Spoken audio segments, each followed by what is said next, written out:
Hello बच्चों, आज के वीडियो में हम पढ़ेंगे न्यूटन की गति से संबंधित द्वितीय नियम। हम उसको यहाँ पे सिद्ध करके दिखाएंगे। ये जो नियम है सभी क्लासों के लिए 9 से 12 तक पूछा जाता है फिजिक्स में और विज्ञान में। देखेंगे हम इस नियम का सिद्ध करना।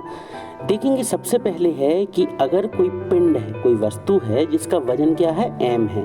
m द्रव्यमान की कोई वस्तु है जिसकी शुरुआत में स्टार्टिंग में स्पीड कितनी थी, उसकी वेग कितना था, u था। मतलब कोई m द्रव्यमान का पिंड u वेग से गतिमान है, तब उसका संवेग क्या होगा। तो किसी पिंड का संवेग क्या होता है, द्रव्यमान और वेग का गुणनफल, मतलब m इंटू u। चलिए एक इमेजिनेशन के थ्रू समझते हैं हम। देखिए कोई पिंड था, ये गोला दिख रहा है, एक पिंड है, इसका द्रव्यमान क्या है, m है। अब शुरू में इसका वेग क्या है, u है, और इसका पिंड का संवेग क्या है, टोटल हो जाएगा mu। अब एक सज्जन आए और उन्होंने उसको पिंड को धक्का लगाना प्रारंभ किया। देखते जाइए, धक्का लगा, जब फोर्स लगा तो पिंड का वेग हो गया v और उसका पिंड का संवेग हो गया mv। ठीक है, तो संवेग में अब टोटल कितना चेंजेस आ गया बेटा। शुरू में था उसका mu और बाद में क्या हो गया, mv। मतलब संवेग में परिवर्तन कैसे काउंट करते हैं, अंतिम संवेग माइनस प्रारंभिक संवेग। ये देखिए तो हो गया mv माइनस mu, ये आ गया। अब यहाँ से हमने m कॉमन निकाल लिया तो बचा कितना, mv माइनस u।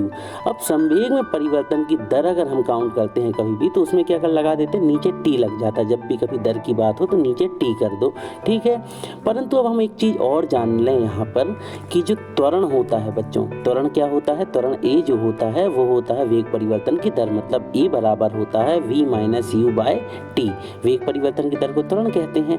अब हमें करना ये है कि ये जो a की वैल्यू है ये उठा के यहाँ पुट कर दो। हमने a की वैल्यू उठा करके यहाँ पुट कर दी तो हो गया क्या बेटा, संवेग परिवर्तन की दर का जो फॉर्मूला बना वो बन गया क्या, m इंटू ए। क्योंकि शुरुआत में था ये रहा तो वहाँ से जो m रहा और वाली इक्वेशन से बन के ये आ गया।